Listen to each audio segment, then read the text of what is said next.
Recording in progress. Good evening and welcome to this ordinary meeting of North Sydney Council. I extend a very warm welcome to all of the councillors who are present in the chamber and those who may be joining us online. And I extend that same warm welcome to members of the public who have joined us in the public gallery and to those who may be observing online. Before we begin, I'll call on Councillor Antonini to give the acknowledgement of country. We acknowledge the Cammeraygal people, the traditional custodians of the land on which we gather today. For thousands of years, the Cammeraygal people lived and cared for these lands, waters and skies. With a deep connection to country, using the land for fishing, hunting, gathering and cultural practices. Their traditions and stories have been passed down through the generations.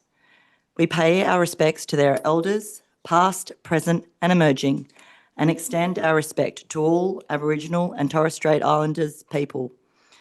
We recognise the ongoing relationship the Cammeraygal people have with this land and their enduring cultural heritage. Thank you. Councillors, we've had a request for a leave of absence from Councillor Beregi for the meeting this evening, as well as a request from Councillor Spenceley to attend the meeting remotely. Councillor Welsh.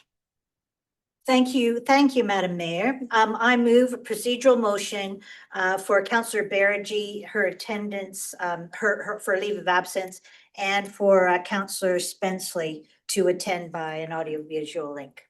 Thank you. Seconded by Councillor Keane. I put that procedural item. All those in favour? And that is carried unanimously. Are there any disclosures of interest for items on the agenda this evening? Councillor Keane? Yes, Madam Mayor, I've got 10.8 due to my son playing Northern Suburbs Rugby Union and 11.2 as I'm a volunteer at Mary's house. Thank you. Oh, both non-pecuniary, not significant. Are there any other declarations of interest? No. This meeting is being recorded and made publicly available on Council's website. Those present should refrain from making any defamatory statements. By attending the meeting, you are giving consent to your image and voice being webcast. Councillors, council staff and members of the public must ensure that mobile phones are turned to silent during meetings of the council. Councillors who need to use their phone to text, talk or engage in social media activity must leave the chamber to do so. That brings us to confirmation of minutes of the previous council meeting. Is there a mover? Moved by Councillor Santa, seconded by Councillor Carr. Is there any discussion? I put the item. All those in favour? And that is carried unanimously. Councillors, we've had one speaker registered to speak on 4 items on the agenda, being 9.1 Traffic Committee minutes, North Sydney Oval PA system upgrade 10.8, 10.12 New Year's Eve, 10.13 Edward Street North, 10.16 parking meter fees. In addition, there are 2 late registrations in relation to Mayoral Minute 3, the Blues Point Foreshore Master Plan, Mr. George Gallagher, and item 10.13 Edward Street, North Sydney, Sarah Taylor. I would move that we allow the late registered speakers to address council. Or is there a seconder for that? All those in favour? So that's the late registration. Is there a procedural motion to open the public forum for all of those items? Thank you. Moved by Councillor Welsh, seconded by Councillor Keane. I will put that item. All those in favour? And that is carried unanimously. So before we come to those brought forward items, we will go to the mayoral minutes. The first mayoral minute is in relation to the recent Australian Local Government Association National General Assembly and Australian Council of Local Government held in Canberra from the 24th to the 27th of June. I don't intend to repeat all of the background that I have provided there, but suffice to say that in my view, it is the most interesting and informative of conferences that councillors are able to attend. There were more than 1,300 delegates from across the country, and learning what we have in common with people from some of the most remote communities, as well as those who have highly dense populations as we do, is always edifying. Since Prime Minister Albanese has been in government, he has a great deal of high regard for local government, and he had reinstituted the Australian Council of Local Government. And so on Friday, we heard from a panel of ministers, and we had the opportunity to speak directly to those ministers about the issues that concern local government. So I recommend that Council note that the NGA 2025 communique and the NGA 2025 listening session report, and commend you to support the motion. Is there any discussion? Councillor Welsh. Oh, hi. Thank you, Madam Mayor. I just want to concur with what you just said, and I just want to really reiterate how valuable I personally found it down there. It's wonderful meeting councillors from all over Australia, talking to ministers face to face, so they can't ignore you. And we had, and I'm chair of the Sydney Coastal Council Group, and one of our members actually pigeonholed one of the ministers about coastal care and what is she going to do about climate change. It was terrific. So it's these kinds of incidences which are just so valuable, and I thoroughly get so much out of it every year. Thank you. Any other speakers? Councillor Holding. Thank you, Madam Mayor. Yeah, just very briefly to agree with Councillor Welch and yourself.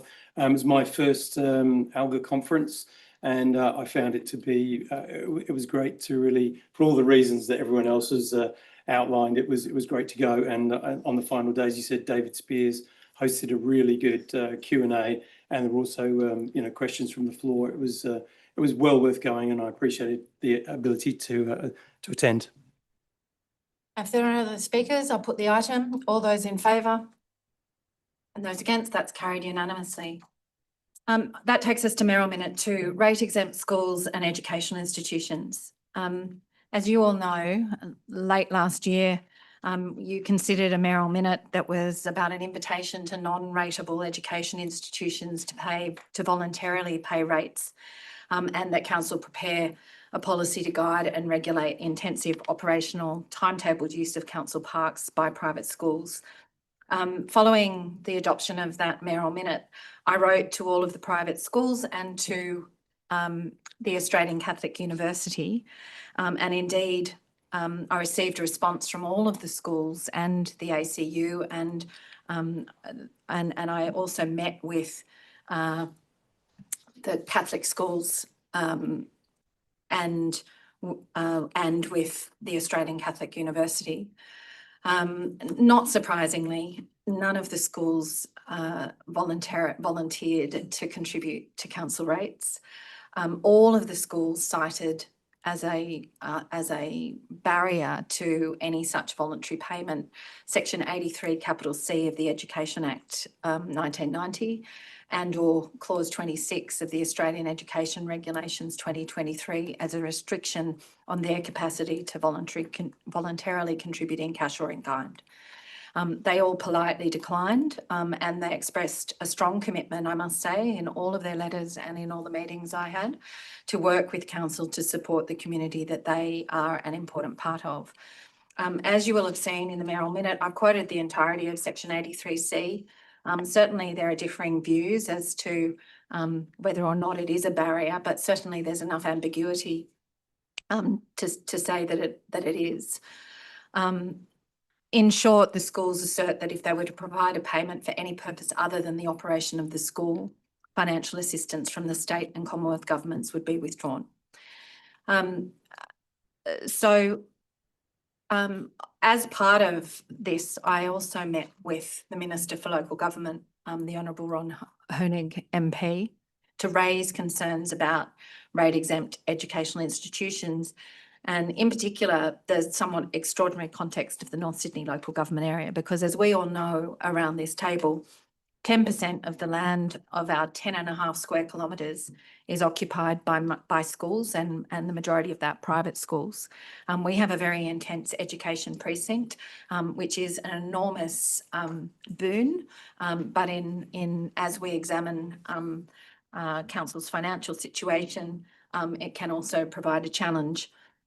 Certainly the recent Upper House inquiry into financial sustainability for local government recommended that the government review rate-exempt institutions such as these schools. And I urged in that meeting with the Minister that he move to quickly implement the findings of that inquiry, and particularly that they undertake a comprehensive review of the rate exemptions and concessions under the Local Government Act. The context for this really was not only council's financial position, but the fact that other rate exempt institutions, particularly the Reserve Bank of Australia, who have property in Kirribilli Avenue, have since the 1970s voluntarily paid rates to North Sydney for their as part of their being part of our community. And so we were hopeful that we might be able to extend that invitation to some of the educational institutions. So I therefore recommend that council call on the state government to implement the recommendations of the recent Upper House inquiry, and particularly an urgent review of rate exemptions and concessions under the Local Government Act, and if necessarily urgently amend the Local Government Act to exempt voluntary contributions to councils from the and also to amend for the operation of Section 83C of the Education Act 1990, and 2, that council seek to refresh and reinvigorate the Memorandum of Understanding that we have currently with the Australian Catholic University, with the intent that we can have that collaboration around community services and facilities that would be of benefit not only to our community but to the Australian Catholic University. So I commend the motion to you, Councillor Santa. Thank you, Madam Mayor. I note that a substantial number of the many independent schools in our LGA have undertaken a rigorous program of acquisition of private houses here. Given that under state legislation they're exempt from paying rates to council, the rates formerly levied on the previous owners of these properties are no longer payable, thus further reducing our already low income from rates. I also note that the independent schools in North Sydney have quoted from Section 83C of the Education Act, claiming that in lieu of the rates they would otherwise have to pay, this prevents them from contributing financially to council on a voluntary basis, as we've asked them to do. I'm not a lawyer, and with that personal deficiency in mind, I had a close look at Section 83C of the Education Act. I must confess that to my untrained eye, I don't understand how this section enables these schools to claim that they are unable to contribute financially to the services we provide them, which are surely not of a commercial for-profit nature as specified in 83C, but rather are an essential component of the educational services they provide to their students. Take, for example, the extensive use a number of these schools make of the sporting and social facilities of St Leonard's and other council parks.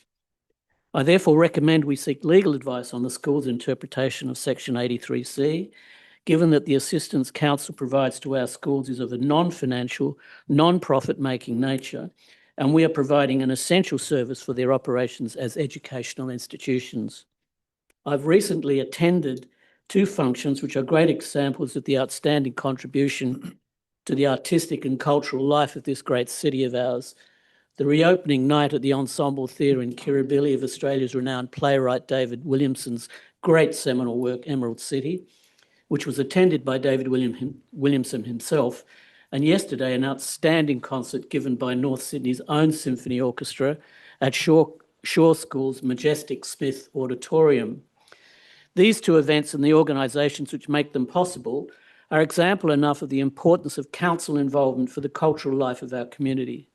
And I am proud that our council gives them financial and logistic support. They provide a much greater return to our community than the money we give them, and I wish we had the ability to assist them and other such organisations even further. And this is where I would like to like our resident independent schools and universities, which receive great benefit from local cultural organisations, such as the Ensemble and the North Sydney Symphony, to give more support to these organisations through the provision of their facilities to them at no cost. I have, for example, been advised by the organisers of the NSSO, the North Sydney Symphony Orchestra, that the performance revenue grant which our council provides to them has allowed it to continue to perform in excellent venues, but the costs of venue hire have increased greatly. The NSSO has advised me that the owner of the auditorium they used yesterday, for example, has increased its hire costs by about 2.5 times compared to pre-COVID prices, with no discounts for local community organisations. The cost of hiring the auditorium for yesterday's concert was about $9,000, double the cost of hiring for Berrigan Hall at the Conservatorium of Music in Sydney City. If the school's interpretation of Section 83C of the Education Act is legally correct, and it does in fact prevent the schools from voluntarily contributing financially to the council for the services we provide to them, how are they enabled to charge a commercial fee to users, such as the NSSO, for the use of their facilities, without also incurring the provisions of Section 83C of the Act?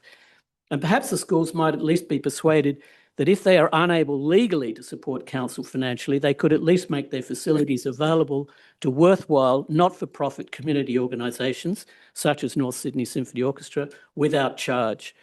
I would also recommend that if my bush lawyer interpretation of Section 83C is incorrect and the schools are right, we intensively lobby the state government to amend the Act to exempt councils from its provisions and legally enable us to impose a fair charge on schools for their use of our public facilities. Thank you. Are there any other speakers? I note that you called for legal advice. I will do is add to the motion an item 3, which is that council seek legal advice within its current legal budget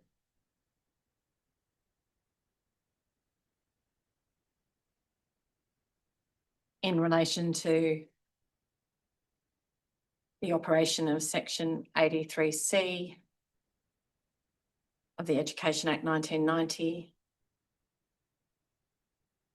and the Commonwealth regulations and any relevant Commonwealth regulations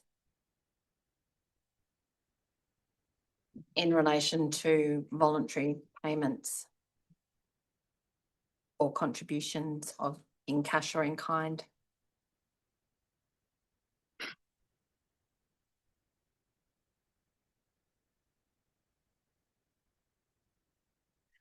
So voluntary rather than regular payment. Sorry. So with that addition, I'll put the item. All those in favour? And that is carried unanimously. That brings us to Mayoral Minute 3, Blues Point Foreshore Master Plan. We have a registered speaker, George Gallagher. Mr. Gallagher, if you would come forward.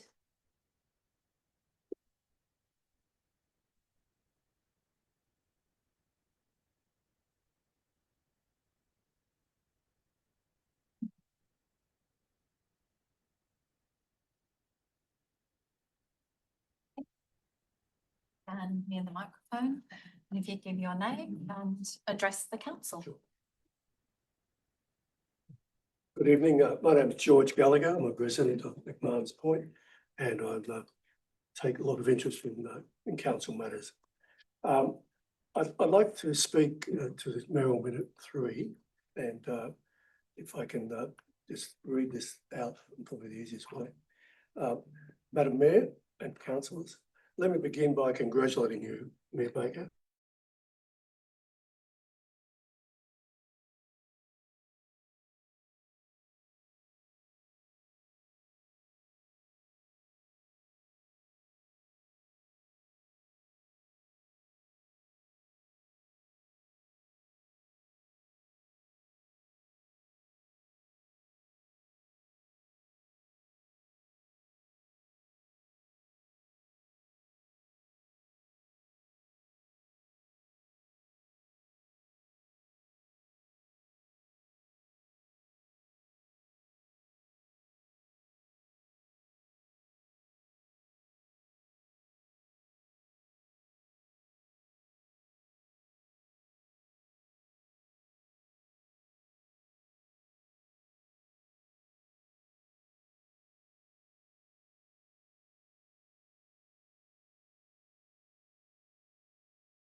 experience with real-world delivery of complex public projects will be invaluable. This process will be challenging. It may even be tedious at times, but under his stewardship, I believe it will be thorough and worthwhile. So once again, thank you for this important mayoral minute. It marks a reset in the relationship between council and community, a reset towards transparency, collaboration, and shared stewardship. I urge all councillors to support this initiative wholeheartedly. And I'd like to close with a quote that seems especially relevant to this moment. As The Economist recently quoted Amelia Earhart, the most difficult thing is the decision to act. The rest is merely tenacity. Thank you. Thank you. Are there any questions of the speaker? No, thank you very much for your participation. So councillors, that does bring us to this mayoral minute, which recommends that we immediately withdraw the current development application for demolition of 1 Henry Lawson Avenue, and that we have a further report with the costs and the steps for the development of a master plan for the Blues Point Foreshore Precinct. Now, I know that you will have listened to Mr. Gallagher, and the fact is there's quite a history to this site, and there's a history of community fighting for this to be entirely regional open space. So on the 28th of March 2022, Council considered a report in relation to the transfer of state-owned lands to North Sydney Council. There were 35 parcels of land.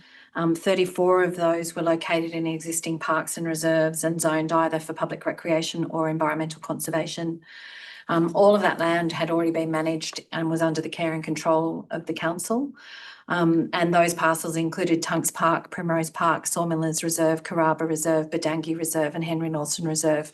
And that was, I think, a wonderful act by the previous government to provide public open space into the ownership of the council. In June 2021, after many decades of the land being zoned for regional acquisition for regional open space, the state government finally compulsorily acquired the remaining parcel of the land at 1 Henry Lawson Avenue, McMahon's Point, to preserve the site and facilitate its integration into the public space network. I know all of you know, but it's bounded on the site is bounded by Henry Lawson Reserve. It was, and I'm pleased to say it was subsequently transferred to the council. It's zoned RE1, public recreation, and public access remains limited due to the presence of the existing building and a slipway. So following that acquisition of the parcel, the previous council resolved that council thanked the state government for the transfer of that land, that council advocates for the state government to undertake remediation and fund construction of a park at the site. Since then, there have been no further proposals or recommendations that have been brought to us as a governing body. And as you all know, in between May and July of 2024, council undertook a once-in-a-generation community engagement program on Have Your Say on the next 10 years for North Sydney. And that purpose of that was to understand the needs and priorities of our community. And the feedback from that engagement informed council's 8 key informing strategies, which we adopted on the 10th of February this year. That suite of adopted strategies reflects a clear, coordinated vision for the future of North Sydney that came from our community. The open space and recreation strategy specifically recognises the strategic significance of the Blues Point waterfront. It outlines a targeted action for the preparation of a comprehensive master plan for the entire precinct, designed to guide the future enhancements and to support the long-term stewardship of this important public asset. North Sydney Council is the custodian of this really important, iconic regional open space that is to be enjoyed by the whole of Greater Sydney, if not the world. In this context, the current development application proposal for 1 Henry Lawson is premature. It overlooks the opportunity to adopt a more integrated and strategic approach to planning and delivering improvements to the foreshore. Council has a unique opportunity to transform that Blues Point precinct, to celebrate the rich heritage, to enhance public access and create a wonderful public domain as a legacy for future generations. Now, as a ward councillor who has represented the Waverton Peninsula ever since I've been elected to council, that is an example of excellent public domain that came out of community battle and then had a peninsula master plan that guided the community, that guided delivery of a community vision for that peninsula. It also, having a master plan, allows councils and successive councils to allow for resourcing of works over longer periods of time. So, for example, and at Waverton, the first tranche of works was around Carrada Park. The coal loader and the coal loader platform were the last pieces of that master plan puzzle. So that happened between 1996 and 2018 with what we now see, which is a wonderful piece of public open space. It's vital that excellent master planning be undertaken to shape and guide the short, medium and longer term projects and works that will be required for the Blues Point precinct. An ad hoc approach, one DA at a time, has to be avoided at all costs to ensure design excellence and a cohesive public domain. So, for all of those reasons, I therefore recommend that Council withdraw the DA for 1 Henry Lawson Avenue, that a report be presented to Council outlining the process, costs and next steps for the development of a master plan for the Blues Point Foreshore precinct. My view is that this is a precinct of national interest, and if, depending on what we're able to do with our financial strength and sustainability, it seems to me the ideal location for an international design competition to master plan this site. So for all those reasons, I commend the motion to you. Are there any speakers? Councillor Carr. Thank you, Madam Mayor.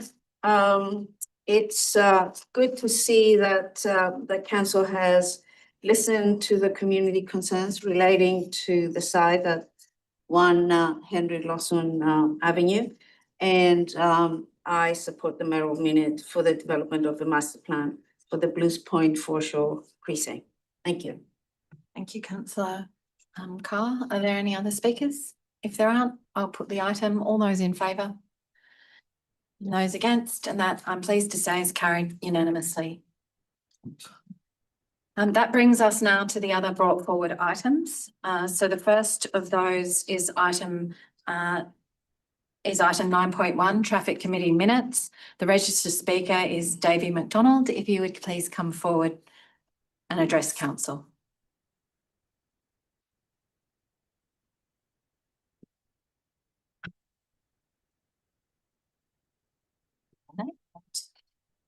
Good evening, councillors and Mayor.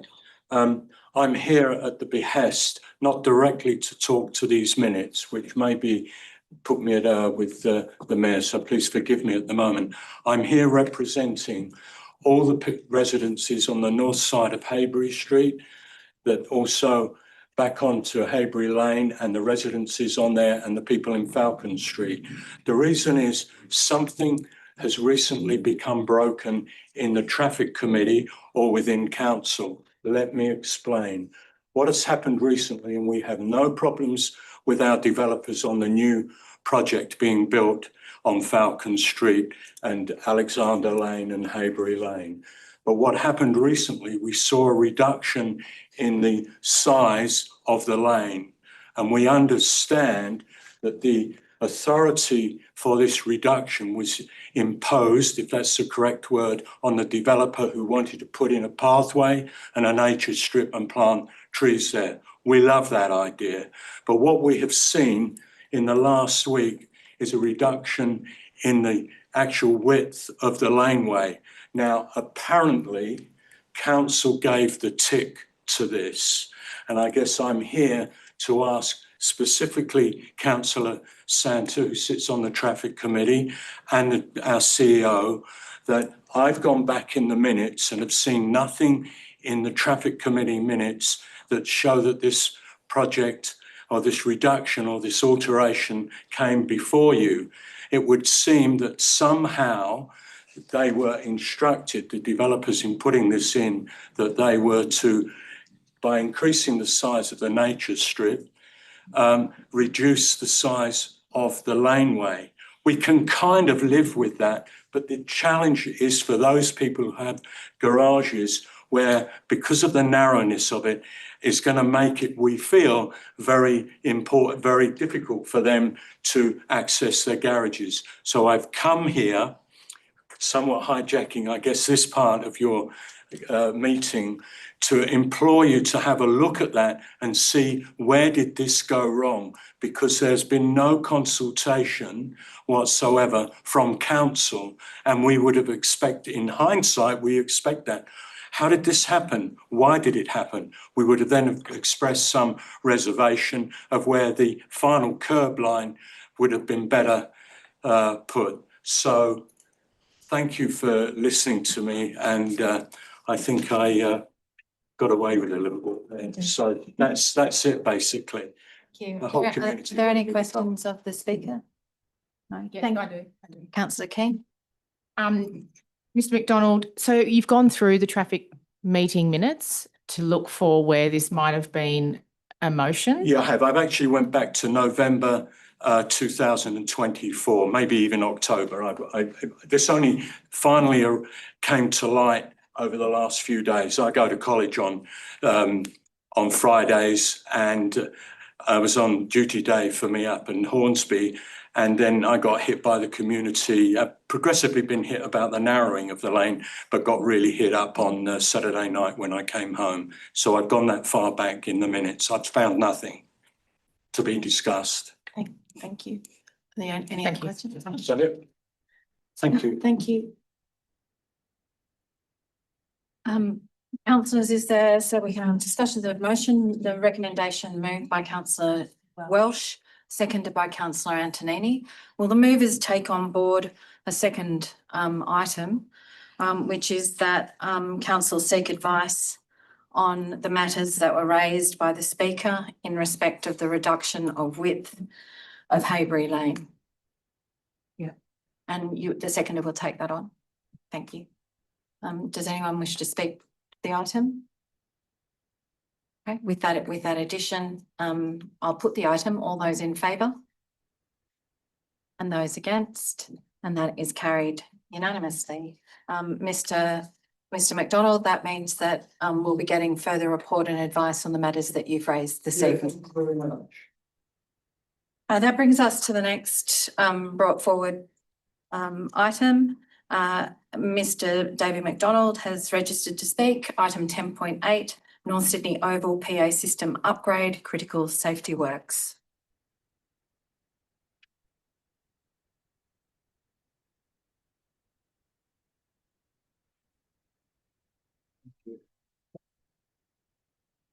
Oh, yeah, thank you. PA upgrade. I'm here not necessarily to totally oppose it, but to draw some things out to you.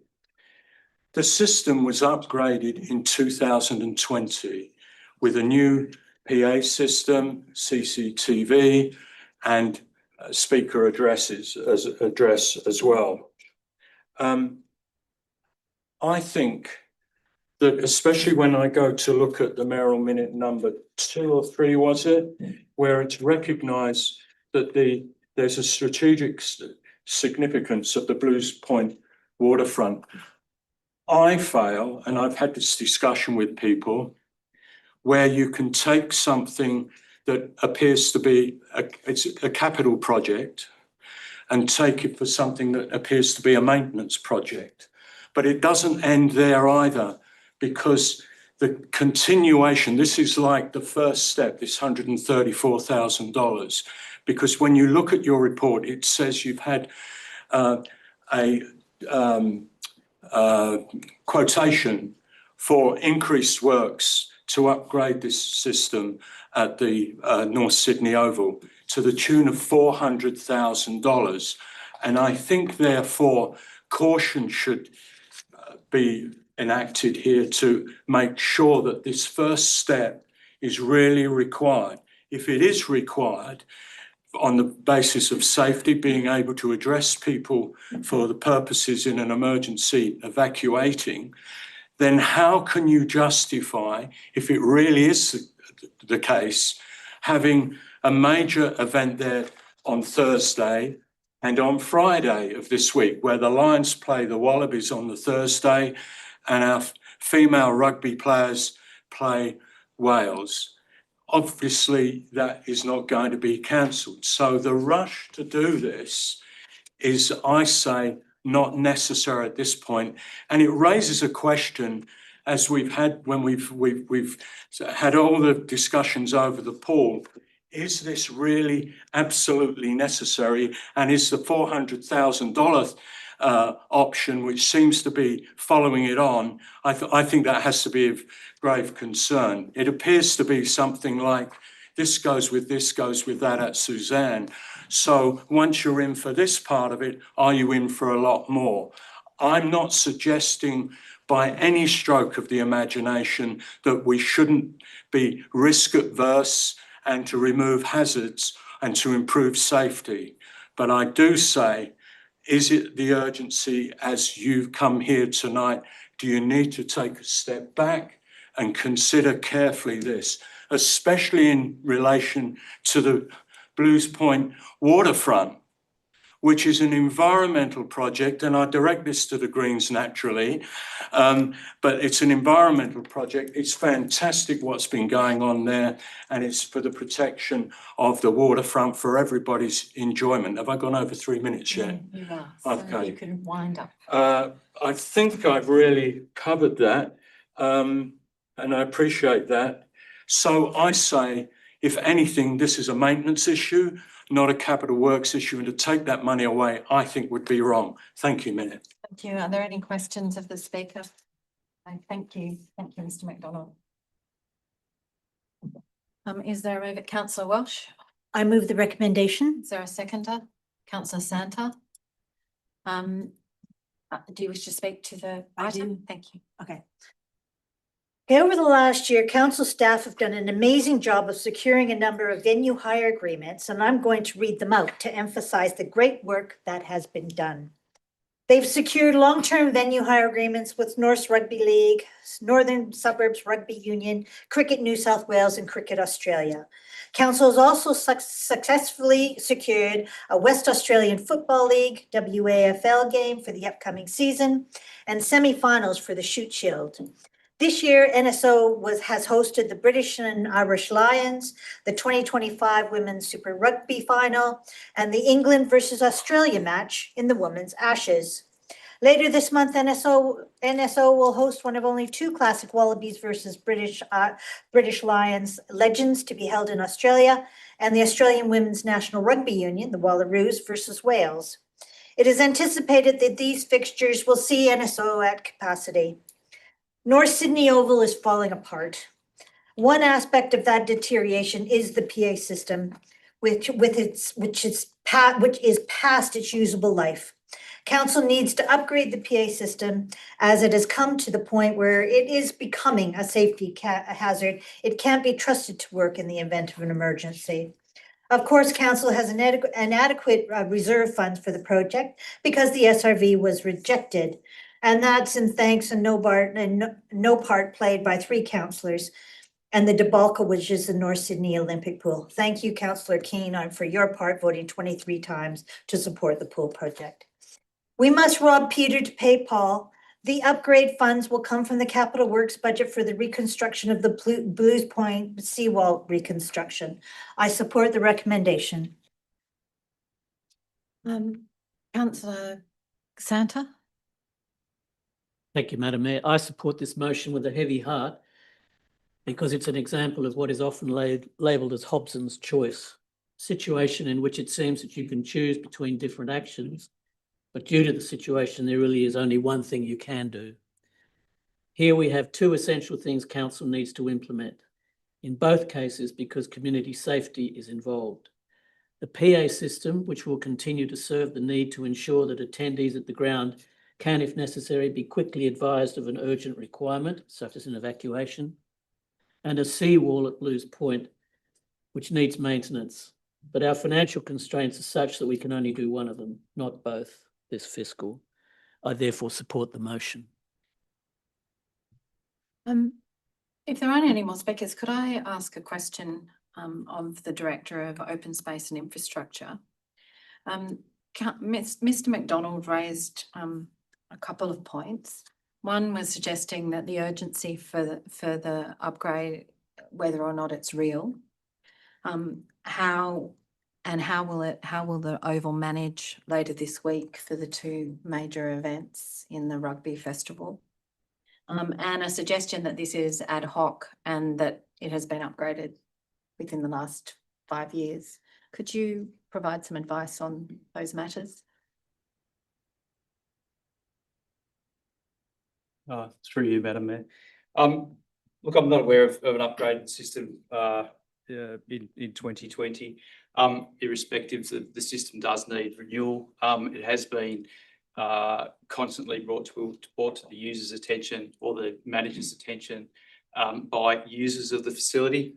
It was then highlighted in the venue risk assessment. So as councillors are aware, part of the work that the Leisure and Aquatics team have just taken the management of the facility have done a comprehensive job on risk assessments and service review of the facility. So the risk assessment did highlight that the PA was the primary mechanism for evacuating people from the ground. So therefore, it was something that we needed to do. Are there any other speakers on the item? If there aren't, just before I give you your right of reply, Councillor Welsh, I don't think there is one because you're in furious agreement. I'd just like to briefly say that it is, as with Councillor Santa, it's with heavy heart that I will be supporting this item. When we adopted our delivery and operational plans on the 30th of June, one of the things we did, apart from deferring 12.5 million in capital works to the crumbling infrastructure such as North Sydney Oval, was that we said that we would look to find 6 million in additional revenue and savings. But that meant, and it's specifically in the report that was before us, that we would be only doing works on an emergency and as needs basis.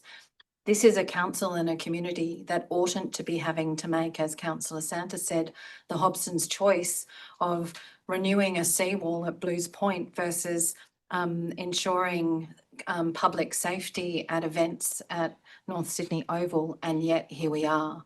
Elsewhere on the agenda, there are other items that speak to the consequences of not having secured a rate increase and secured sustainable and strong finances.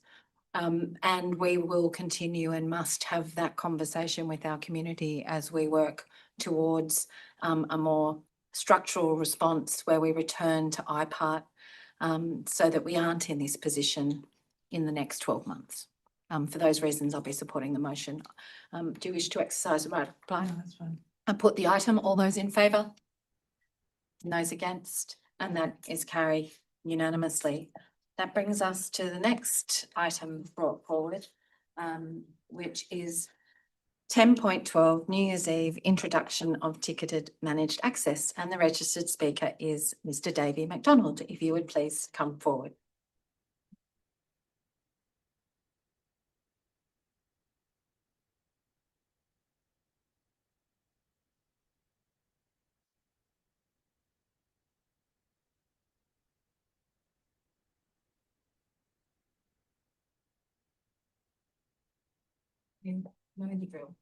Thank you. I must say, when I was fighting boxing, I never had so many defeats, but we come back all the time. So, and thank you very much for everybody's participation and recognising the difficulty of it, so on and so forth. I do appreciate that. So I mean that sincerely. New Year. I am heartily opposed to this idea. The reason being the cost impost onto young families of being able to go and enjoy the fireworks, especially because there are special fireworks on before 9 o'clock. And I think that impost against young families and even for local residents is something that I think you need to take careful consideration, especially in relation of, and I haven't come here with a model of what you might care to look at particularly, but I think if you are going to go down this path, which I would say a lot of people that I speak to don't agree with it, but if we are, and I'll use the word, we are to go down this pathway, then perhaps there should be consideration somehow for young families that have their kids that go there traditionally to watch the fireworks because they're put on specially for them. The other thing is that local residents, should there be some kind of dispensation for them, a reduction? I would obviously argue and say no charge at all. So saying as I do that I'm totally against this, and I especially look to the progressive people that I might say in this chamber, my Labour friends here and my Green friend there, Councillor Hoy, that you must consider very carefully how this impacts on working people. And I know that many of you will say in regards to the IPART decision, so on and so forth, but push that to one side. And incidentally, let me tell you, I'm here begging for this, and I never go to a New Year's Eve fireworks display. I actually think it's a waste of money and a terrible waste in that respect. But I ask you to at least, if you're going to accept having a fee there, that there's some kind of modification. Obviously, I'd say, please, no fee whatsoever. Thank you. Thank you. Are there any questions of the speaker? No, thank you again for your participation. That's what I was, yeah. Thank you. Councillors, is there a mover of the recommendation? Councillor Antonini? I move the Is there recommendation. a seconder? Seconded by Councillor Holding. Do you wish to speak to the item? Reserve your right of reply. Are there any councillors who wish to speak to the item? Councillor Keane. Mr McDonald raised a very valid point. Is there an option of a resident FOC or family FOC within this modelling? I guess that's a question through you, Madam Mayor, to Mr Parsons, as whether there is anything that is, to the General Manager, Chief Executive. Yeah. Through Madam Mayor, the model that is included within the business paper does not contain that sort of option. Is there any sentiment to include something for the residents? Through Madam Mayor, that would be a matter for council. Just noting that if there was any concession that would, and depending on the level of concession that you were to consider, for example, the number of tickets that you were likely to put a concession on would therefore impact the return that or the savings that you're looking to generate, because there are costs associated with ticketing, and that includes all tickets. All I would like to say is I do actually appreciate Mr McDonald's proposal, because I do think that the residents of North Sydney should have some level of concession, and that's just my opinion. Are there any other speakers on the item? Councillor Hoy. Thank you. I don't support the motion. I can't reconcile myself with the idea of this level of privatisation and lack of accessibility of what is a typically free and open public space. For a family to attend, they would be looking in the order of hundreds of dollars to attend a park. There are other options for people that do want to pay to have a better view, but this is something that should be free to people. I would propose an amendment that deleted 2 and instead that council urgently write to the government informing them of the cost impost of hosting New Year's Eve celebrations and ask for a contribution from the government for whole or part of that cost. $300,000 or $1 million is less than a rounding error for the state government, but it is a big impact for this council, and I think that they wax lyrical in tourism publications about the benefits of New Year's Eve, and I think that should be reflected in their contribution to councils. Is there, you've put forward that as an amendment. Is there a second? Seconded. Seconded by councillor Keane. Do you wish to speak to your amendment? No. Is there anyone else who wishes to speak to the amendment? I actually would like to support you, Councillor Hoyle. I think that's an excellent addition. And I think writing to the government and asking for the support for this, it's a major event for Sydney and not actually putting the cost onto us as residents of North Sydney. Thank you. Councillor Welsh? I have a Speaking- question. question. A question for the CEO. Haven't we already asked the state government to support us on this? To give us a grant or to help us out financially with this? Through Madam Mayor, not formally this year. Right. This year. Are there any other speakers to the amendment? If there aren't, I'm going to put the amendment. All those in favour of the amendment? And those against? And that is lost, which returns us to the original motion. Could I suggest that the movers take on a third point, which is that once again, we write to the state government seeking cost recovery for council's management of New Year's Eve. And if such subsidy is forthcoming, that council not proceed with option 2. Would the mover and the seconder take that on? Yes, thank you, Madam Mayor. I think it's a fantastic option. Are there any anyone who wishes to speak to the motion, which is before us? Councillor Welsh. Oh, Councillor Holding, you were first. Go ahead. Thank you, Madam Mayor. Look, I hadn't planned to speak to this particularly, but we as councillors all had a briefing on this. It was very extensive, very well made, and obviously the report that the staff have put together is very comprehensive as well. It also looks at when something like this was done before, which was in 2018, and the various learnings that were taken from that. From our whole LGA, this is the only zone that we're suggesting to do this, and the rest of our foreshore is entirely free. So any family that don't want to have any cost whatsoever, there are a myriad of places that they can go and watch for free. This one zone, I think, provides a very limited way of bringing some money back. It's a party that the state government puts on, and we in our area have the blessing of having a great viewpoint for it. But unfortunately, we don't get any costs for our side of supporting the crowd management and all those other aspects that come with the New Year's Eve fireworks.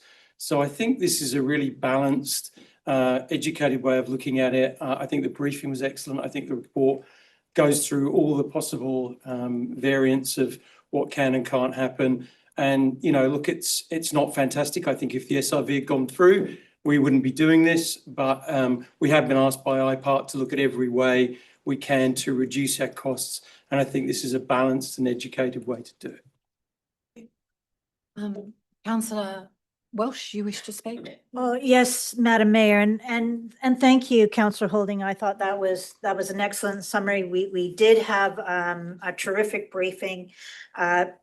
Nobody wants to charge for our public space. We're all hurting over this.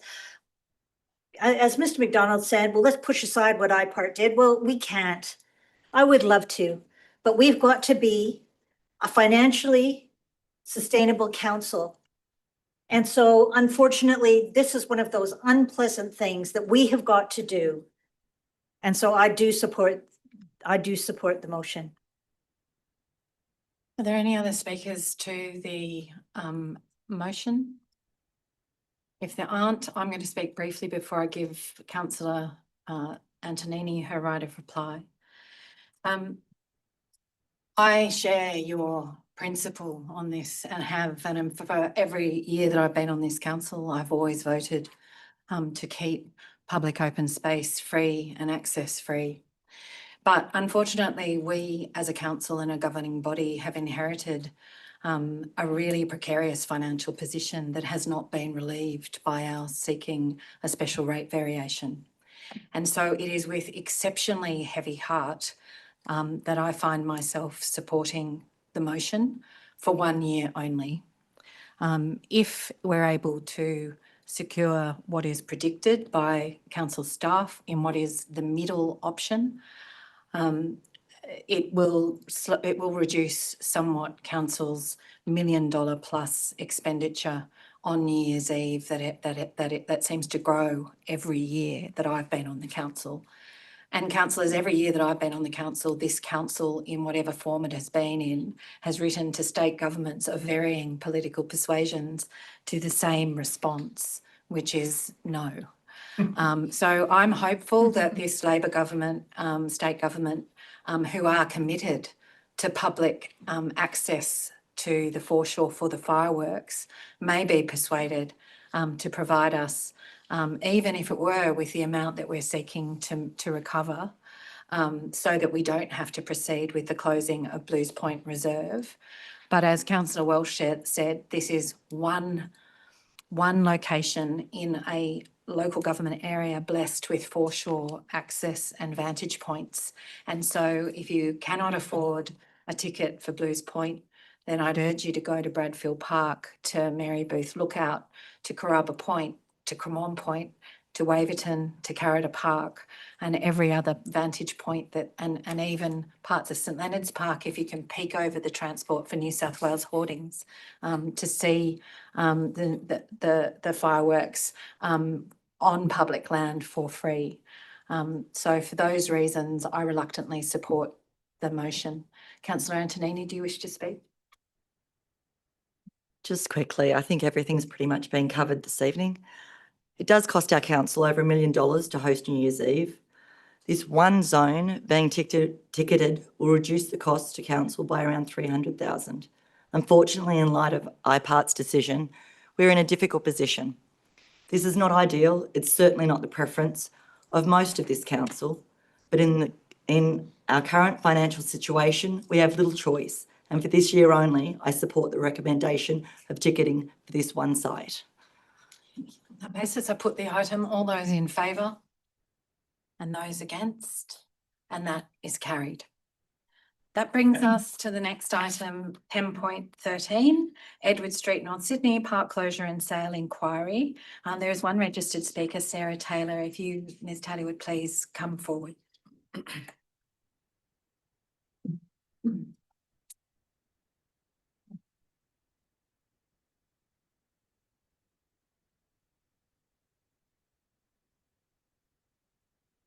Stand here in front of the microphone. Your name? Thank you. Madam Mayor, councillors, guests, my name is Sarah Taylor. I'm the Director of Community Engagement for Shaw School, Sydney Church of England Grammar School. I'm actually here on behalf of Dr. John Collier, who is our headmaster, and he passes his very sincere apologies that he's not here this evening. He had another conflicting community engagement, and he has provided me with a statement which he has asked me to read to you all. Dear councillors, today's media indicates that some parents from Edward and Lord Streets are agitated about Shaw's submission to purchase part of Edward Street from council. If they oppose this, they're actually arguing against their own interests. Firstly, Shaw's intention is to move the current traffic snail, which occurs at drop-off and pick-up time each day, to within its property, should the school complete the purchase. This would enable an internal ring road structure through a turning circle within Shaw's grounds. Secondly, while local residents would lose perhaps 4 parking spaces in Edward Street, the school would probably reduce demand for these spots by enhanced spaces within the school, a requirement of which sits within the state significant project permission to slightly expand our numbers. This would have the capacity of reducing staff and student parking in the adjacent streets. Shaw is happy to work with council to establish a reasonable purchase price based on professional valuations. Are there any questions of the speaker? No, thank you very much for your participation.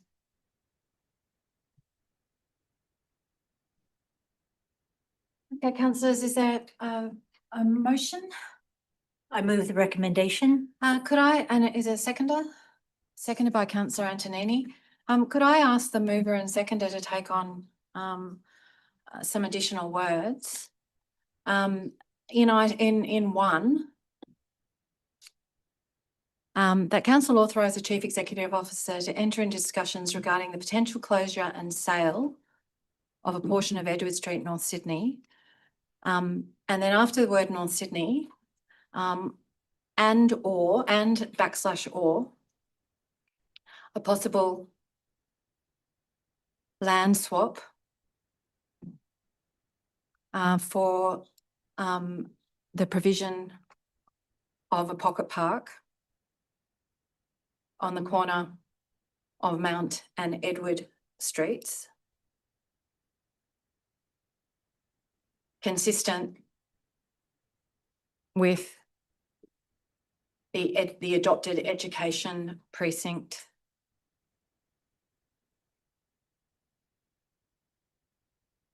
master plan and public domain plan.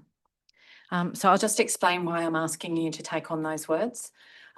There's been a deal of interest from Shaw about this particular road and discussions informally with council for, I would say, more than 2 decades. When North Sydney Council undertook an education precinct master plan that bound by Mount Street, took in Mary MacKillop, Shaw School, North Sydney Demonstration School and the Australian Catholic University. There was a provision within that planning study to look at a land swap for that Edward Street land in return for some of Shaw's land on the corner of Mount and Edward Streets in order to provide additional public open space. So if we're having discussions, if we're going to seek to have discussions about the sale of the road, I'd also ask that it be extended to look at that land swap provision that has been the subject of community consulted adopted plans of this council for quite some time. So would you like to speak to your motion? Yes, thank you. Thank you, Mayor. And that sounds like a very interesting proposition. So interesting. The Sydney Church of England Grammar School, or SHORE, has formally approached council with a request to consider the closure and potential purchase of the portion of Edward Street south of Ward Street. Before any formal decision can be contemplated, council must undertake several investigations to assess the implications of such a proposal. Importantly, it is my view that SHORE should be required to meet the full cost of these investigations, regardless of whether the closure ultimately proceeds. Community consultation will also be necessary and an important part of this process before any formal road closure application can be advanced. That said, I want to make it clear that I do not want to see this council forced into a position where we are selling community assets simply because our financial position is unsustainable. The majority of councils understand the importance of ensuring North Sydney remains financially viable and able to serve its community into the future. I support the recommendation. Are there any other speakers? Councillor Keane? I support the recommendation. I think in this period of time, as we've heard many times tonight about our financial situation, that this is a perfect opportunity for us to enter into these discussions with Shaw, and I absolutely support this recommendation. Okay. Councillor Hoy? Yeah, I just had a question regarding the bond, and forgive my ignorance. If the bond is entered into and then the council does not proceed with the transaction, will the bond then have to be refunded by the council? That portion of the bond that has not been spent on investigations. Councillor Hoy? I support the motion and also support the amendment. I am heartened to see that there are options on the table, which kind of demonstrates that this is not a fait accompli and that we are kind of moving forward in a considered way, and that there is planning and community involvement still to the rest. And I am I'm glad that it will not necessarily be the conditions of a fire sale, and that there are options for the council to be taking back more public open space in consistent with our other plans and objectives. So I support it. Are there any other speakers? Councillor Welsh, I'm just going to speak briefly in case you wish to do a summing up. I have to say, I feel about this the same way I did about New Year's Eve, and to some extent about the oval PA system. All of these things are matters that we must investigate and explore if we're to be a careful council who are seeking financial sustainability and strength in exceptionally difficult and precarious financial circumstances. And so one of the things that I find most admirable about the Local Government Act 1993 is that it's we are one of the only levels of government that have at the heart, require us to put at the heart of our decision making intergenerational equity. And intergenerational equity is a matter when we're considering loans and borrowings, but I think it's most importantly in a place like North Sydney where we're considering the sale of public assets, whether it's a road or a building. And here, I think we must investigate, but I would rather that we were a council in a position where we weren't needing to investigate, but that is not the case. So for those reasons, I do support the motion. Councillor Welsh, no right of reply. I put the item. All those in favour? And that is carried unanimously. So councillors, that is the last of the sorry, 1016, one last one, sorry. Parking meter fees. Davey McDonald has registered to speak. If you would please come forward, Mr. McDonald.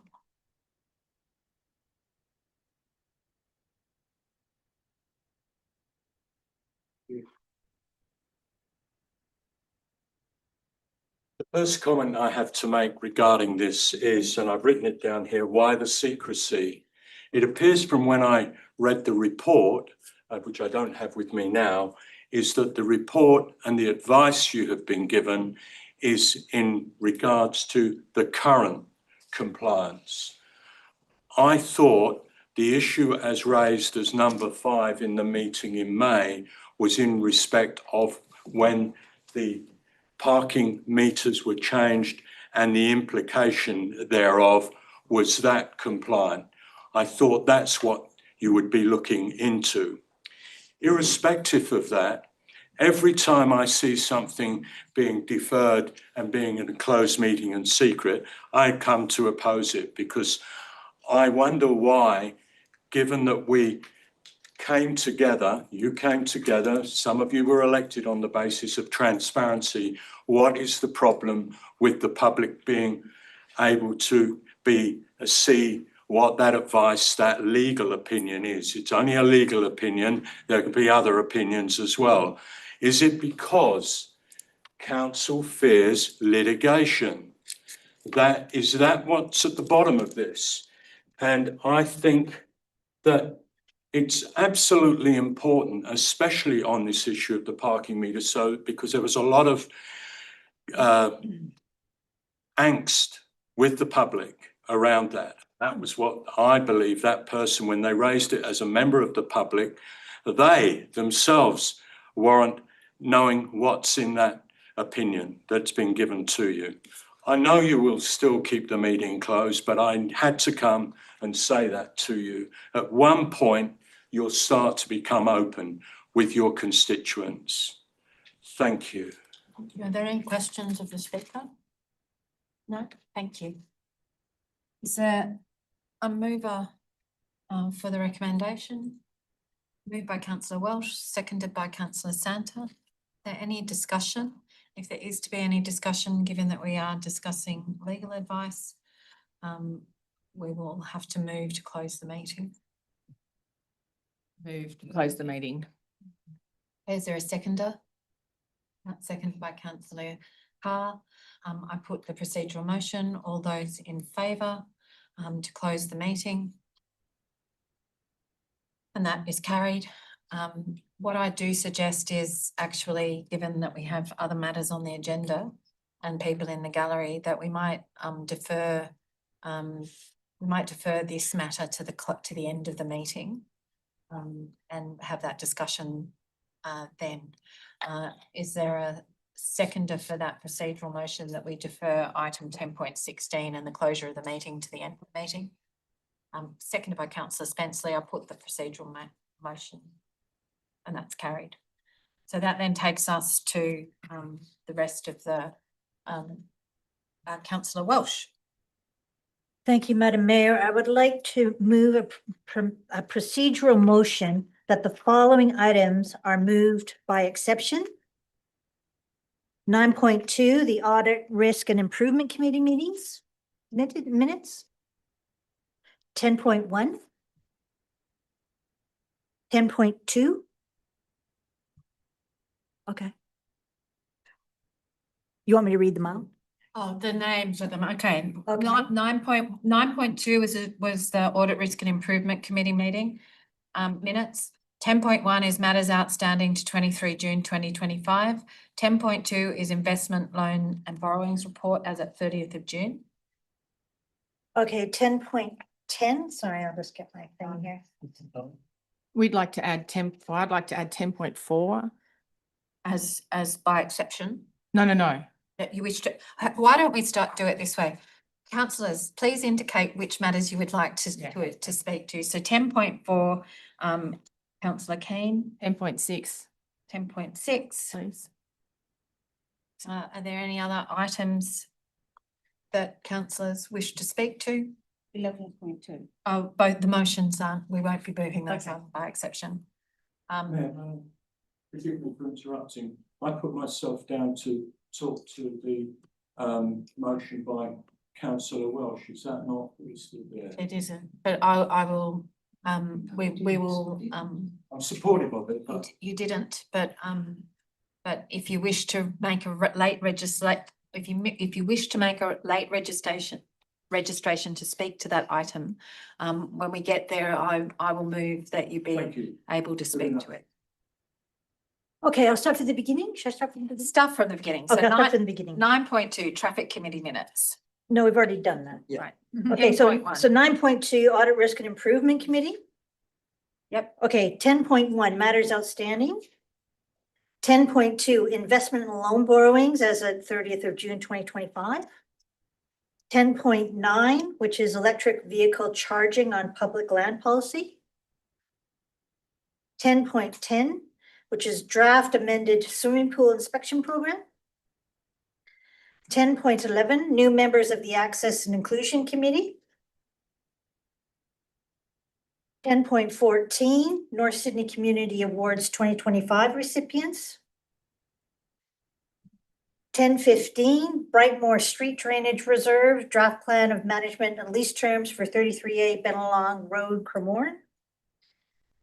And 10.17, North Sydney Olympic Pool redevelopment project update. Is there a second for that item? Seconded by Councillor Holding. I'm going to put that procedural motion. All those in favour? And that is carried unanimously. For those in the public gallery and online, what that means is that the recommendations contained in each of those reports has been formally adopted by Council. So now that takes us back to the rest of the agenda. And that takes us to 10.3, 2025 Local Government New South Wales Annual Conference, Delegates and Motions. Councillor Holding. Yes, thank you, Madam Mayor. I just wanted to raise this motion. Okay, so move the recommendation. Yes. The recommendation requires us to identify 5 voting delegates for the conference. I can't. Usually the council includes the mayor, the deputy mayor as voting delegates. Are there other councillors who would wish to be a voting delegate? Councillor Welsh, Councillor Hoy, Councillor Holding. And I understand that Councillor Beregi, who's not here, is interested in being a voting delegate as well, which would be 6. So is there a mover for 5 of the nominees? I'm happy to move it. If there's 6 of us, the only requirement in the report was that the voting delegates have to be at the conference, and also it can't. I think previous conferences we've been able to swap around if someone wasn't there, but I don't think that's the case with this conference. So it's sort of, from my understanding, it's pretty much the case that if you're nominated as a delegate, you have to go, or otherwise you will lose that vote. If I think that's my understanding of it. So I don't know if that. Well, what I suggest is that we nominate 5 voting delegates with a 6 as an alternative. I'm happy to be the alternative. I have voted at many local government conferences. So why don't we have all of those councillors with the exception of me, and I will be an alternative, an alternate voting delegate.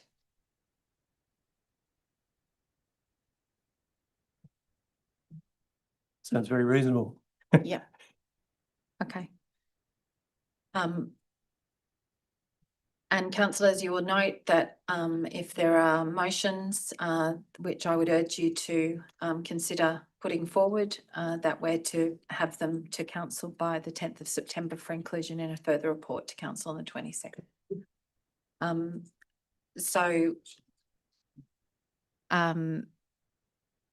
You still need a seconder as well. Yes, I do need a seconder for that motion. Is there a seconder for the motion? Councillor Antonini. Is there any discussion? Put the item, all those in favour and those against, and that is carried. So that brings us to item 10.5, Development Assessment Performance 2024-25. Oh, 10.4, sorry. Draft Community Engagement Plan, North Sydney towards a Sustainable Future. Councillor Walsh. I move the recommendation. Is there a seconder? Seconded by Councillor Antonini. Wish to speak to it? I do. Okay, the Towards a Sustainable Future Community Engagement Plan is an excellent initiative that outlines a clear and inclusive approach to engaging with our community on the long-term direction of our local area to inform service levels, infrastructure condition, and rating levels. Council is not in a good financial position and choices must be made. This is the community's opportunity to tell the council what they want to maintain and what they are willing to forego.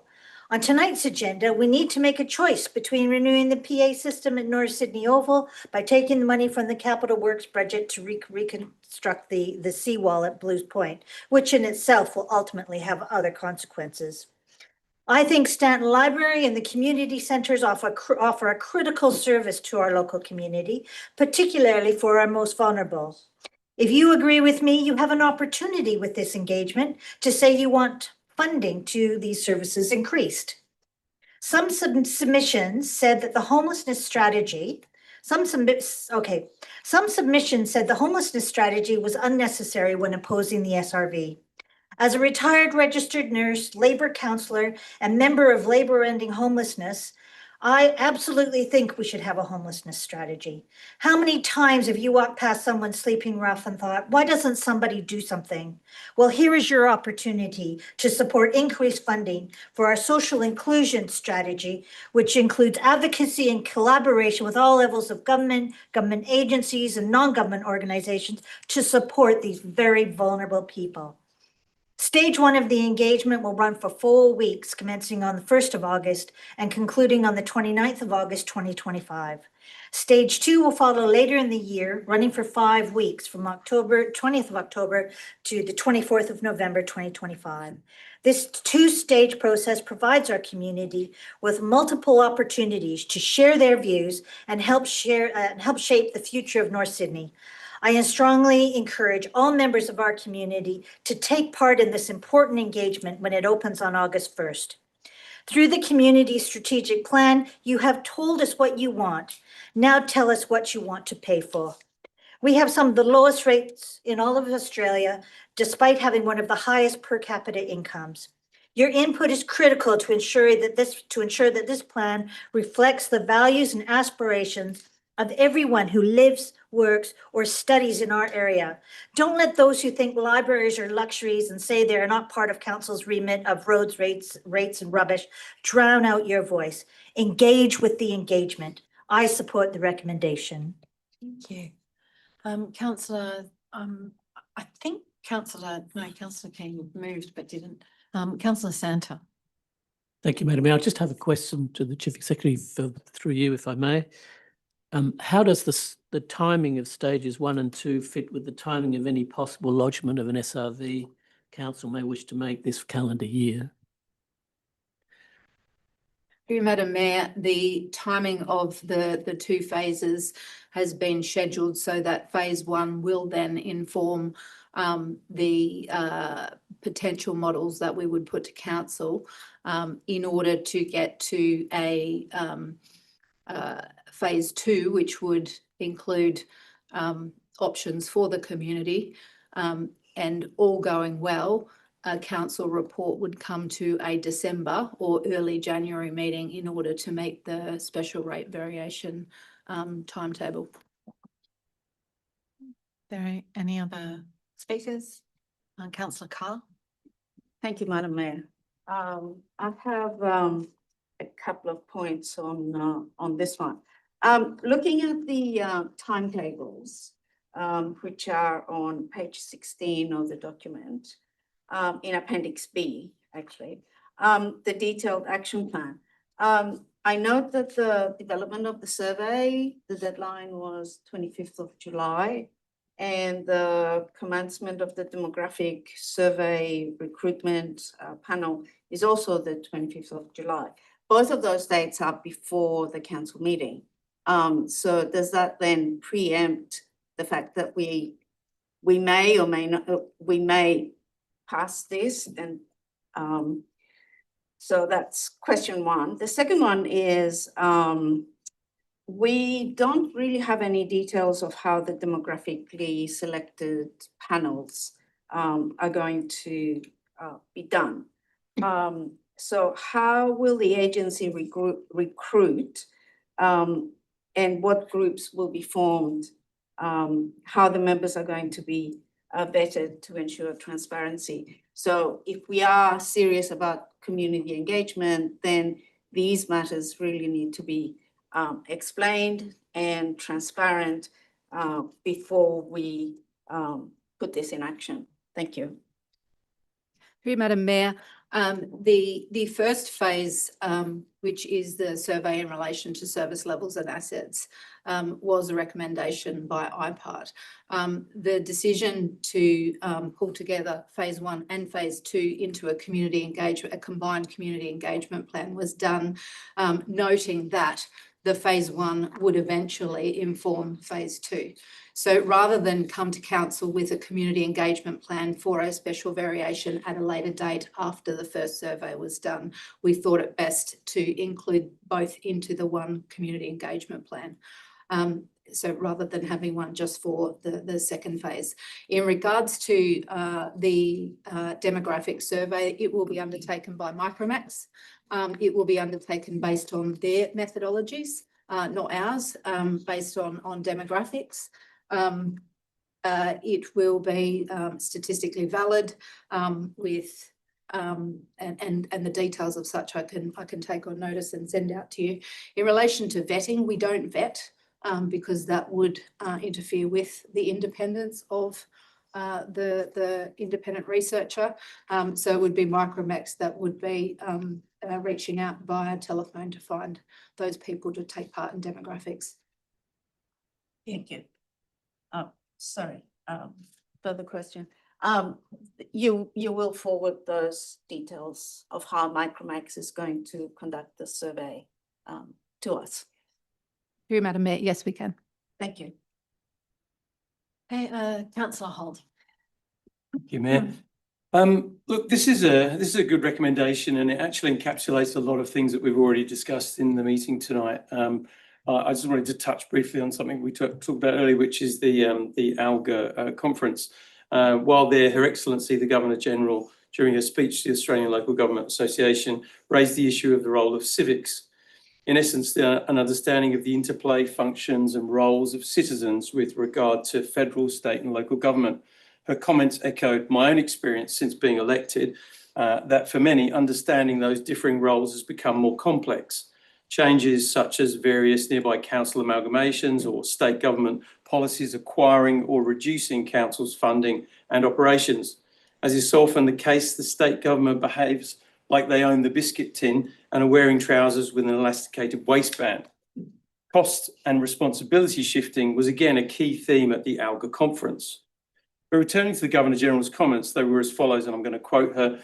Re-engaging young people with civics is a challenge I want us to face as a nation. We know that around 50% of our Year 6 students have some knowledge of civics. Not great, but not disastrous. By Year 10, it has dropped to 25%. That figure is deeply worrying. It's a big warning sign because it opens the gateway to the influence of mis- and disinformation across our communities. As always, the answer to understanding, arresting, and reversing this decline in civics knowledge lies at the local level. End of her quote. Now, I agree, but it's not just young people. It's essential that our community is aware of the many and varied services being offered. Equally important is that to deliver these community services requires funding and maintenance for each of them. Maintaining our infrastructure is key in our ability to provide them. There's no books without a library, and as we all know, there's no swimming without a pool. North Sydney Oval is slowly moving towards a better future, as we've heard tonight. We've increased the range of sports, revenue and attendance in this term of council, but it requires the buildings and stands to continue to be safe and fit for modern sporting purpose. On this agenda tonight, we've also discussed the Oval's PA system, which has become critical, which is what it was described in the report, in terms of its safety and replacement. That's $400,000, as was mentioned by a number of people. So this plan is a key part of our community engagement. What is the community seeking to have delivered, but equally important, what is able to be delivered? And for us, how do we spread that money fairly around the LGA? It's not just roads, rates and rubbish, as Councillor Welch mentioned. It's stormwater, parks, seawalls, green space and grass verges, playgrounds, planning, pathways and plazas, outdoor dining, trees, bush care, community centres, sports facilities, art hubs, libraries, social groups, and the list goes on. It is the community which ultimately decides how much they want done and how much they are prepared to pay. And those priorities might change over time. I support the recommendation as it is key in delivering a two-way exchange of information. Are there any other speakers? If that's the case, I'll put the item. All those in favour? And that is carried. That brings us once again to item 10.5, development assessment performance. Is there a mover for the recommendation? Councillor Santa. Is there a seconder? Councillor Holding. Councillor Santa, do you wish to speak? Thank you, Madam Mayor. I support this motion. In particular, I'm pleased to see, as I'm sure is our community, that our council has demonstrated a strong improvement in the monthly determination data, so that now we finish the financial year with an average of 126 days. I applaud staff for this achievement. It will also be a beneficial development for the community if the inputs into the DA process resulting from the state government's policy contributions to the process could also be speeded up. Thank you.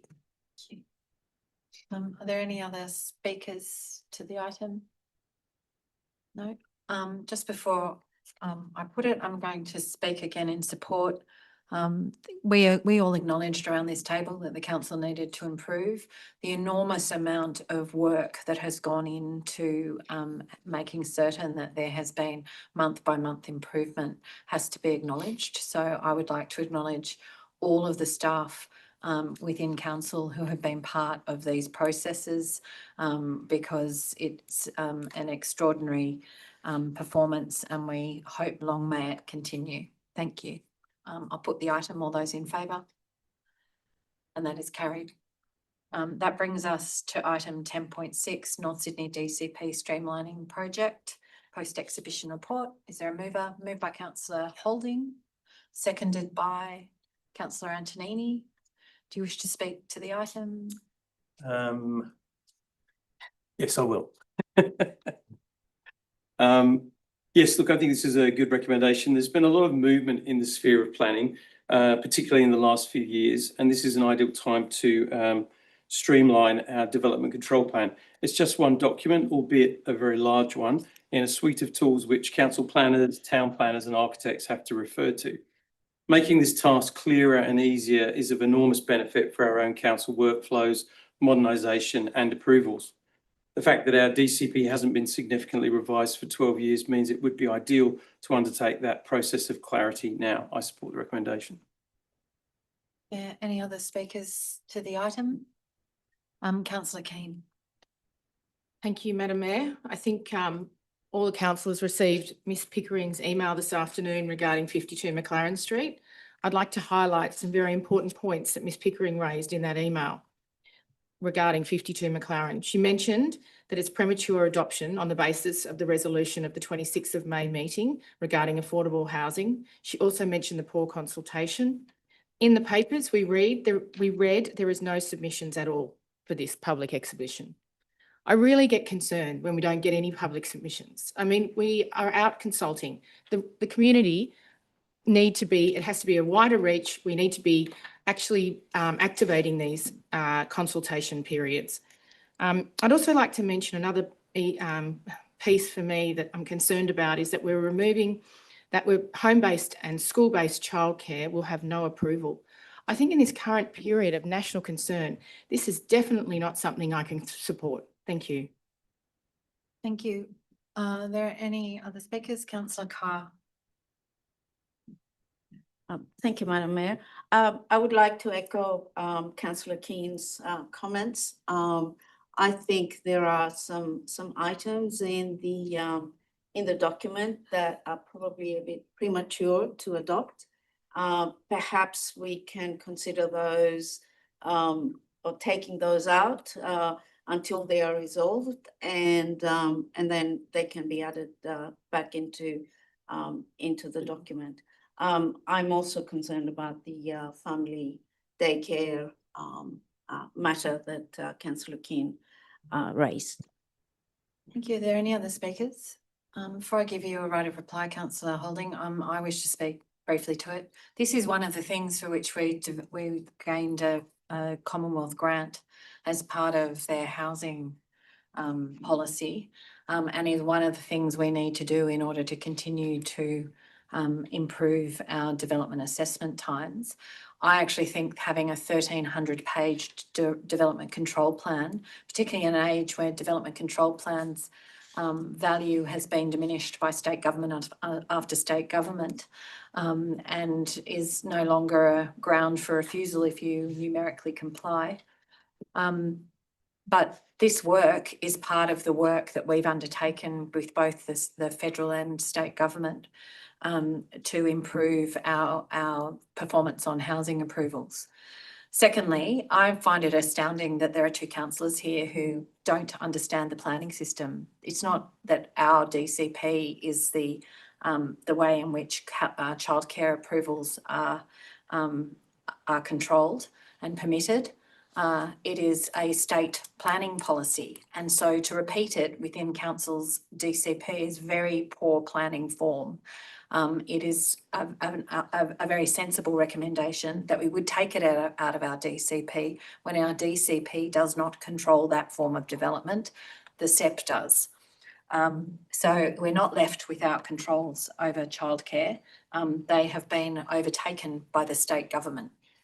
For those reasons, I support the motion. Do you wish to exercise the right of reply, Councillor Holding? No, I'm okay. I'll put the item. All those in favour and those against, and that is carried. 10.7, North Sydney Planning Panel membership nomination. Councillor Holding.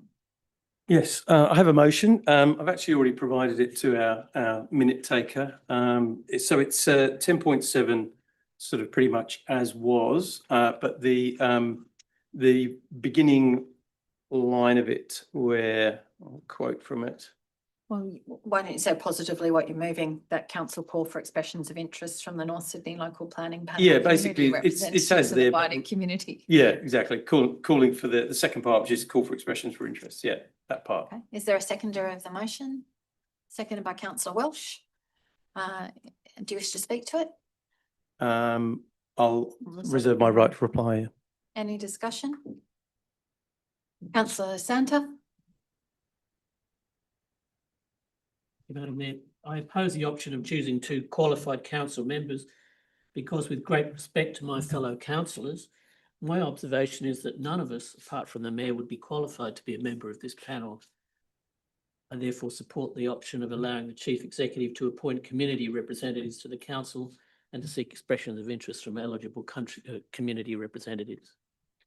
Thank you, councillor Santa. I'll speak briefly in support. I think this is a continuation of what has been, I think, a sensible policy of this council, which is to have qualified community representatives as the minority appointees on the state government regional planning panel.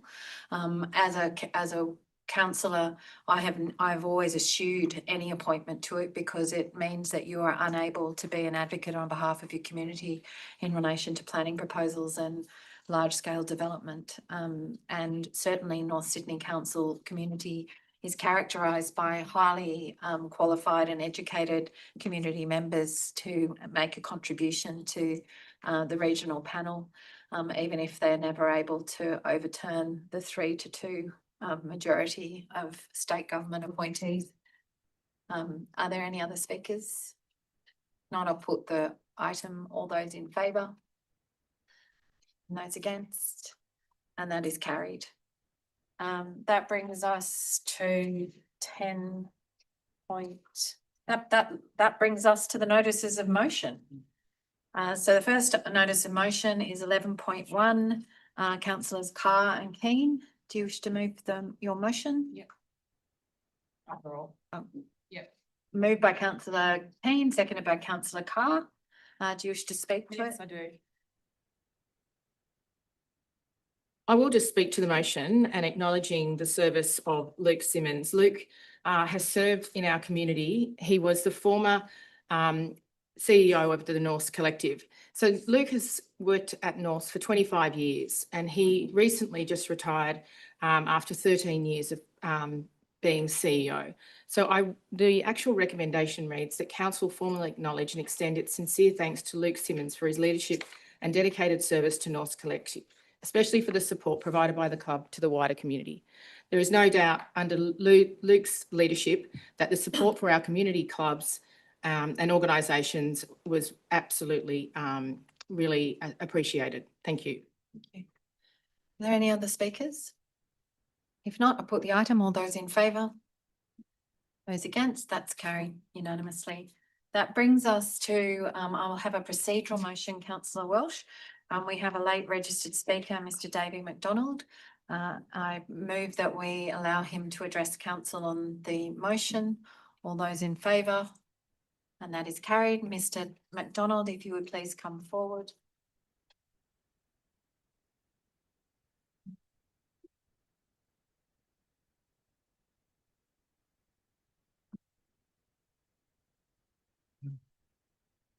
It won't surprise any of you that know me that I've come to support this motion, but I've come with some suggestions in relation to it. I've been involved in the repurposing of notebook computers when I was down in Canberra, for example, and also the repurposing of books that were sent for an educational project in India, and the notebooks were for families that were under stress financially and families where the mothers and the children primarily had become separated and were survivors of domestic violence. And of course, as you know, I've been involved in that area. However, I've come to say I think we may be able to do this a little bit better and to consider this, Councillor Welsh. Locally, we have the Mercy Foundation, which is in our area here, and they have been involved in not only the project that Councillor Welsh recommends, and there's nothing wrong with that project, but they also do across the board technology, and therefore they have a broader offering. Also, the connectivity is already there, as it would be with DV phone, but I think that it's somewhat broader. And also one of the things you would need to be looking at is delivering on this, you know, where the collection points will be. And I'm sure that's been thought of, but I'm just raising it and alerting you to that. That needs to be looked at. And I think collaboration with an organisation with the Mercy Foundation would be great, because it's within actually our area here. That's why I say that. I will also say that one of the things that I think is really important is about collaboration in council. And you may or may not know this, and I'm sorry if I embarrass you, Councillor Keane, but you've been involved in this area as well. And I think it's something that would be worthwhile if you were to become involved with that. And I guess that's really what I wanted to say. The other thing is the Mercy Foundation is a charity. It's local, broader reach, and I'm just putting that forward as a suggestion. But I support the whole concept of what's being put to you today. Thank you. Are there any questions of the speaker? You have a question of Mr. McDonald? Yes, but I was just wondering if you could specify what items that Mercy would be able to provide in addition to the phones. Well, they collect laptops and iPads as well, so that's in addition to that. And when I'm going and looking at the Safe Phone initiative, because I went and looked at that as well, it didn't appear immediately standing out that they are actually involved in that as well. I'm not suggesting that they're not. I'm kind of saying I didn't see it there, and I'm just thinking locality and everything of that. And as I say, this issue is one that you will know, Councillor Spenceley and some of you others will know. That's why I stayed behind this. I'm very passionate about this issue. Thank you. And thank you, Mayor. Thank you. Thank you. Councillor Welsh. Thank you, Madam Mayor. I move the motion. Is there a seconder? Seconded by Councillor Holding. Councillor Welsh, who wishes to speak to the... Thank you very much. And thank you very much, Mr. McDonald. But the reason why I've chosen the DV Safe phone is because they were already working with Cumberland Council. And I personally don't know anything about the Mercy Foundation. And DV Safe phone, they're literally just working with the phones. And I'm also looking at this. I don't want to create work for the staff. I want this to be easy. And so I already know how this works. I've had a definite recommendation from Cumberland Council saying that this has been an excellent initiative there.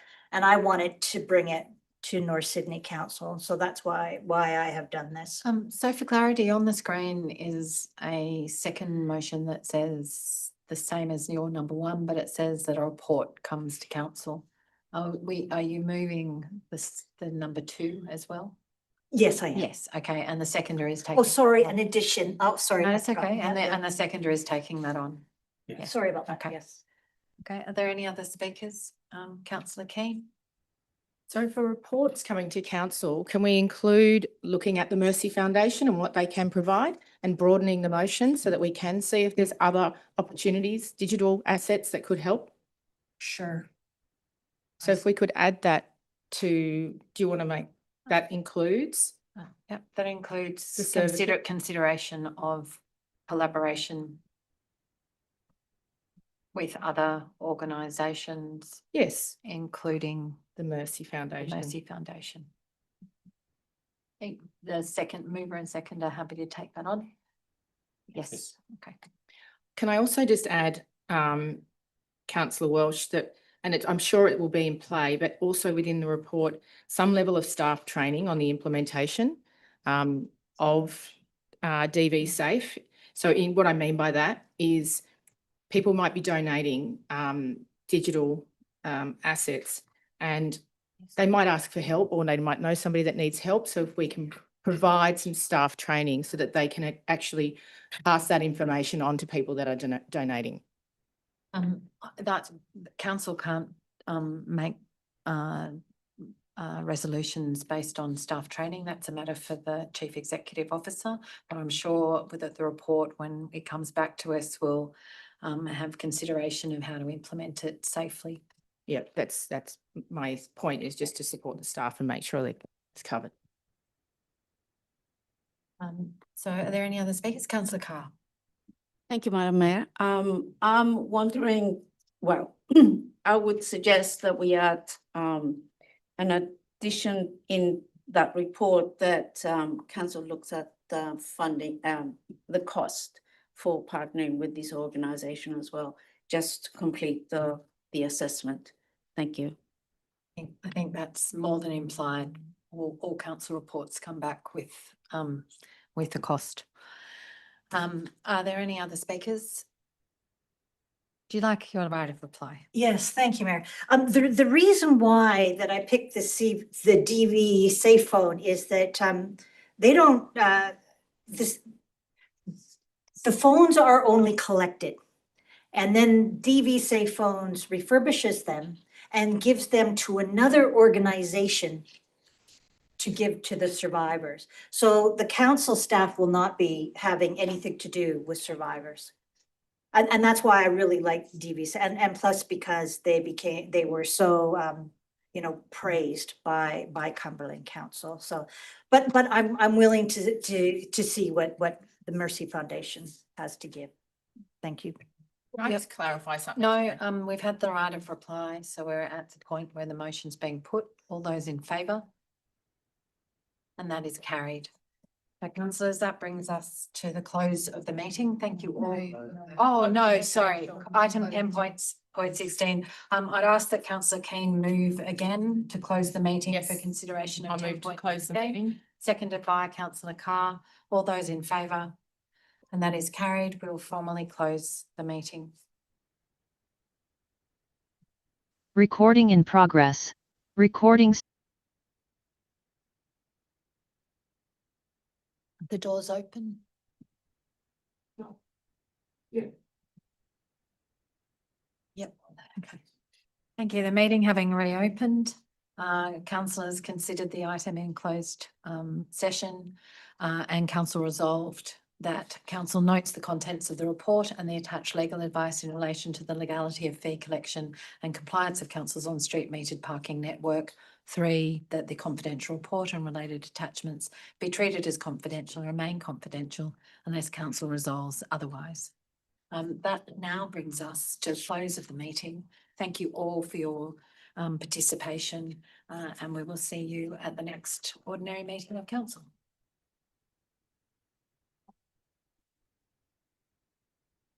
Recording stopped.